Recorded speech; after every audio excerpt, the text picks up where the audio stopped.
नमस्कार। आकाशवाणी जयपुर अजमेर से प्रस्तुत हैं प्रादेशिक समाचार।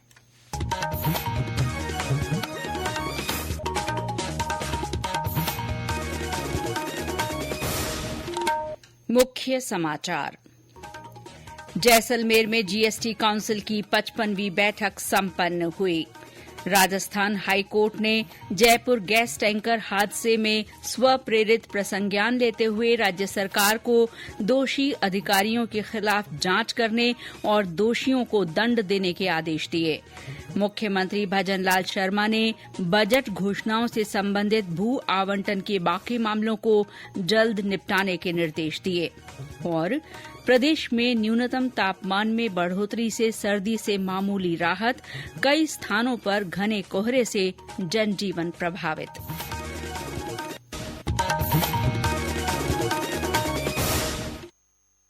समाचारों के साथ मैं शीला चावला और अब समाचार विस्तार से। जीएसटी काउंसिल की 55वीं बैठक आज वित्त मंत्री निर्मला सीतारमण की अध्यक्षता में जैसलमेर में संपन्न हुई। बैठक के पहले सत्र में विभिन्न विषयों पर विस्तार से चर्चा की गई।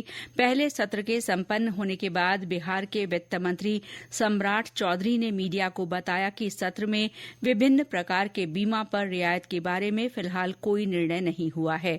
उन्होंने कहा कि इस संबंध में जनवरी में होने वाली बैठक में आगे विमर्श किया जाएगा। उत्तराखंड के वित्त मंत्री प्रेमचंद अग्रवाल ने मीडिया को बताया कि बैठक में कुछ निर्णय हुए हैं और कई विषयों पर विस्तार से चर्चा की गई। इस बीच बैठक में भाग लेने आए विभिन्न राज्यों के मुख्यमंत्रियों और वित्त मंत्रियों ने आज जैसलमेर के दर्शनीय स्थलों को भी देखा। जम्मू कश्मीर के मुख्यमंत्री उमर अब्दुल्ला ने स्वर्ण नगरी के विभिन्न पर्यटन स्थलों का अवलोकन किया और वहां की सुंदरता की तारीफ की। राजस्थान हाईकोर्ट की एकल पीठ के न्यायाधीश अनूप ढंड ने एक स्वप्रेरित प्रसंज्ञान लेते हुए अजमेर जयपुर हाईवे पर भाखरोटा में गैस टैंकर हादसे में राज्य सरकार से दोषी अधिकारियों के खिलाफ जांच कराने और दोषियों को दंडित करने के आदेश दिए हैं। अदालत ने कहा कि जिन अधिकारियों की लापरवाही के कारण इतना बड़ा हादसा हुआ, ऐसे अधिकारियों को जांच के बाद दंडित किया जाना चाहिए। साथ ही इस दुर्घटना में घायल और मृतकों के परिवारों को उचित मुआवजा दिए जाने की तत्काल व्यवस्था की जाए। इस बीच उप मुख्यमंत्री दिया कुमारी ने कहा कि जयपुर गैस टैंकर हादसे के घायलों का जीवन बचाना सरकार की पहली प्राथमिकता है। उप मुख्यमंत्री आज इस हादसे के घायलों का हाल जानने के लिए सवाई मानसिंह अस्पताल गईं।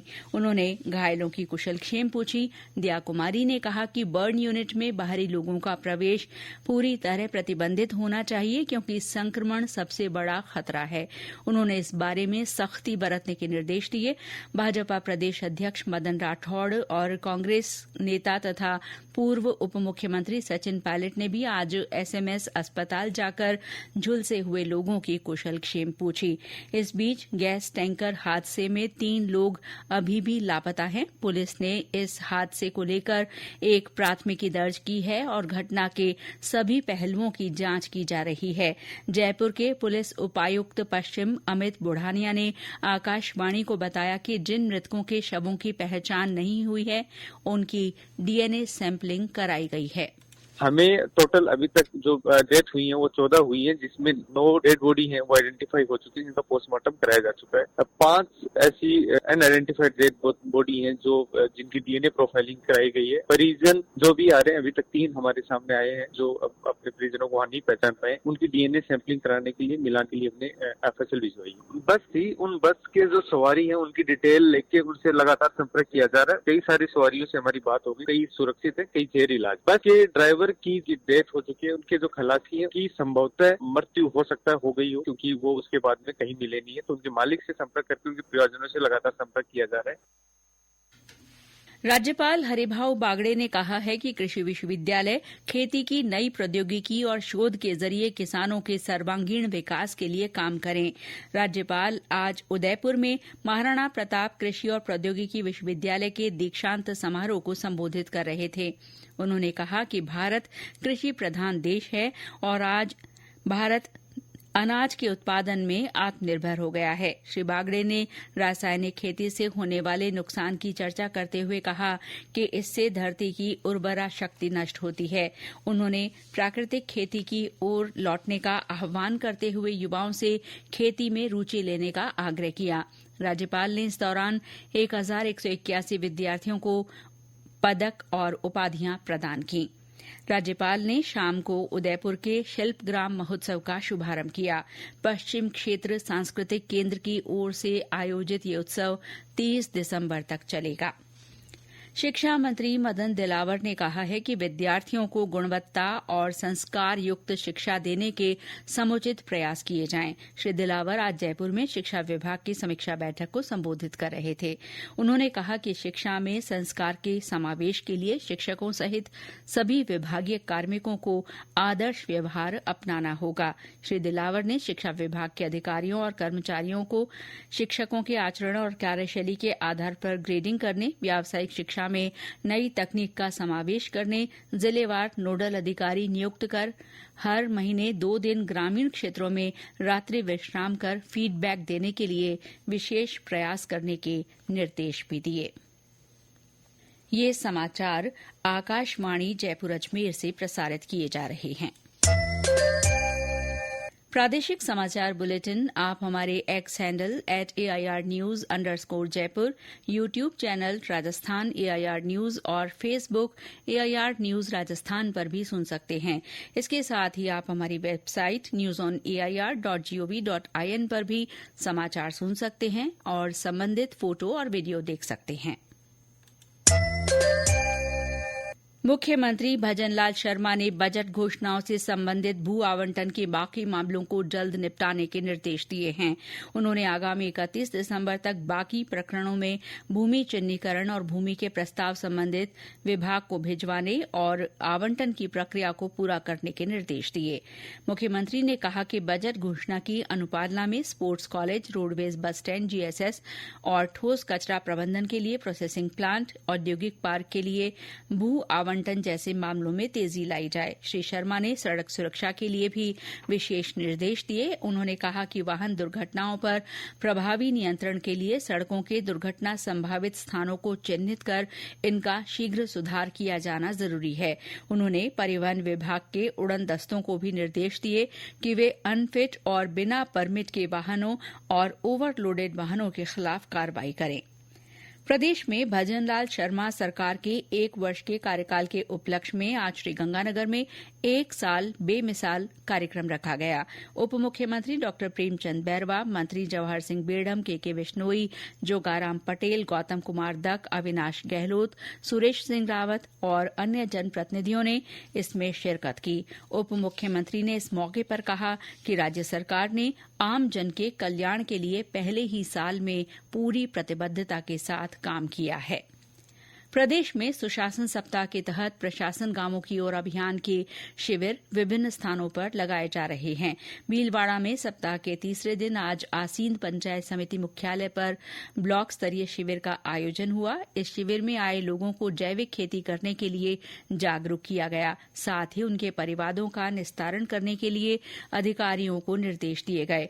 बाड़मेर जिले में रामसर और आडेल पंचायत समितियों में विशेष शिविर लगाए गए। इस दौरान जन शिकायतों का त्वरित निस्तारण करने के अलावा विभिन्न सरकारी विभागों की ओर से दी जा रही सेवाओं की तत्काल उपलब्धता सुनिश्चित की गई। हनुमानगढ़ के बिरकाली, निनाद और रोही मौजा दिखनादा में शिविर लगाए गए। अभियान के तहत जिला कलेक्टर कानाराम ने नोहर में आयोजित चौपाल में लोगों की समस्याएं सुनी और उनके जल्द निपटारे के निर्देश दिए। केकड़ी के टोडाराय सिंह पंचायत समिति में आयोजित शिविर में 52 शिकायतें प्राप्त हुई। इनमें से 36 समस्याओं का मौके पर ही निस्तारण किया गया।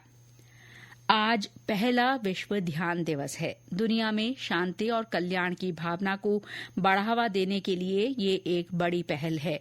इस महीने के शुरुआत में ही संयुक्त राष्ट्र महासभा ने सर्वसम्मति से 21 दिसंबर को विश्व ध्यान दिवस के रूप में मनाने के भारत के प्रस्ताव को स्वीकार किया था। प्रधानमंत्री नरेंद्र मोदी ने देशवासियों से ध्यान को अपने दैनिक जीवन का अंग बनाने की अपील की है। सोशल मीडिया पोस्ट में उन्होंने कहा कि ध्यान व्यक्ति और समाज के जीवन में शांति और समरसता लाने का एक सशक्त माध्यम है। श्री मोदी ने ये भी कहा कि तकनीक के मौजूदा दौर में ऐप और वीडियो ध्यान को अपनाने में सहायक हो सकते हैं। सवाई मानसिंह मेडिकल कॉलेज में हृदय शल्य चिकित्सा विभाग में सह आचार्य और योग प्रशिक्षक डॉक्टर मोहित शर्मा ने बताया कि ध्यान तनाव मुक्त जीवन के लिए बहुत उपयोगी क्रिया है। उन्होंने कहा कि ध्यान न केवल रोगों से बचाता है बल्कि इससे जीवन में उत्पादकता भी बढ़ती है। आज 21 दिसंबर विश्व का पहला ध्यान दिवस मनाया जा रहा है, तो इस उपलक्ष्य में मैं आप सभी लोगों को बहुत बहुत शुभकामनाएं और बधाई देना चाहता हूं और यह संदेश भी देना चाहता हूं कि ध्यान लग्जरी नहीं है, ध्यान नेसेसिटी हो चुका है अब। और अगर हम इसको अपने जीवन शैली में अपना लेते हैं तब हमारे जीवन को हम स्ट्रेस फ्री लाइफ कह सकते हैं। Otherwise any disease related to stressful life, तो हमारे पास में सबसे अच्छा साधन है स्ट्रेस फ्री लाइफ रहने के लिए ध्यान। और अब मौसम। राज्य में आज कई स्थानों पर घना कोहरा और कहीं कहीं अति घना कोहरा दर्ज किया गया। हालांकि न्यूनतम तापमान में बढ़ोतरी और बादल छाए रहने से सर्दी का असर थोड़ा कम हुआ है। मौसम विभाग के अनुसार सीकर के फतेहपुर में आज 4.3 डिग्री सेल्सियस न्यूनतम तापमान रिकॉर्ड हुआ। वहीं माउंट आबू और हनुमानगढ़ के संगरिया में न्यूनतम तापमान 4.4 डिग्री, सीकर में 5, पिलानी में 5.6 डिग्री सेल्सियस रहा। बाराम, भरतपुर, भीलवाड़ा, बालोतरा और हनुमानगढ़ सहित कई स्थानों पर आज सुबह घना कोहरा छाया रहा। चूरू में घने कोहरे के कारण यातायात प्रभावित रहा। सीमा सुरक्षा बल के जोधपुर सीमांत मुख्यालय पर 23 दिसंबर को रोजगार मेला आयोजित किया जाएगा।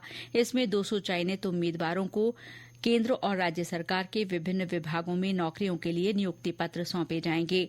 केंद्रीय संस्कृति और पर्यटन मंत्री गजेंद्र सिंह शेखावत इस कार्यक्रम के मुख्य अतिथि होंगे।